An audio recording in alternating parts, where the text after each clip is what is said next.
Long ago, the world was full of people, but not all of them were kind. People had started making choices that hurt each other, and the earth itself seemed to groan under the weight of their actions. Amid all this, there was one man, Noah, a man who listened, a man who cared, a man who walked faithfully with God. Noah had a family, his wife, his 3 sons, Shem, Ham, and Japheth, and their wives. Together they lived simply, quietly, in a world growing darker with each passing day.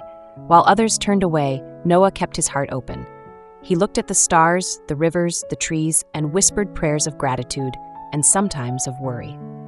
One day, God spoke to Noah. His words were heavy, yet full of care. "Noah," he said, "the earth has become corrupt. I am going to send a flood to cleanse it. But you will build an ark. You and your family will survive."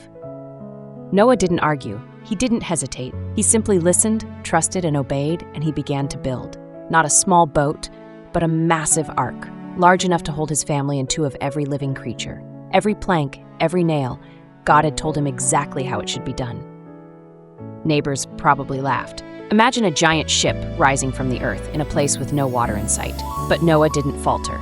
Day after day he worked. He measured, cut, hammered, always with faith that what he was building was part of something bigger than himself. And then the animals began to arrive.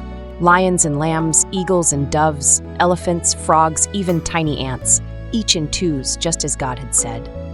Noah and his family guided them inside, feeding them, caring for them, making sure every creature had a space. Can you imagine the quiet work? The smell of hay, the gentle snorts, the occasional trumpet of an elephant? Every night, Noah would look around the ark and see his family, the animals, all safe, and he would pray. He prayed for patience, for strength, and for the courage to keep going, no matter how long it would take. And slowly, the ark became more than a shelter. It became a symbol of hope. Then the rain came.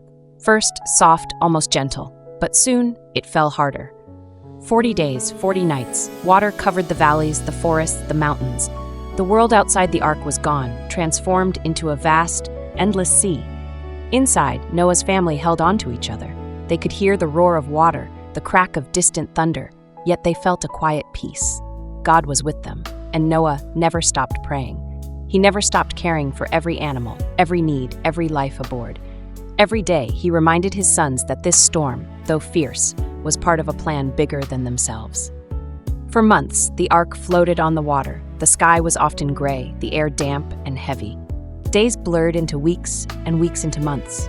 But Noah never gave up hope. He sent out a raven, then a dove. The first returned, the second too.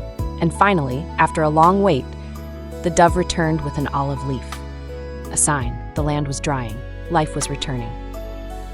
When the waters finally receded, Noah and his family stepped onto dry land. The world smelled fresh, the soil was soft beneath their feet, and the animals cautiously explored this new earth with them. It was a world reborn. And God said, "This rainbow is my promise. Never again will I destroy the earth with a flood."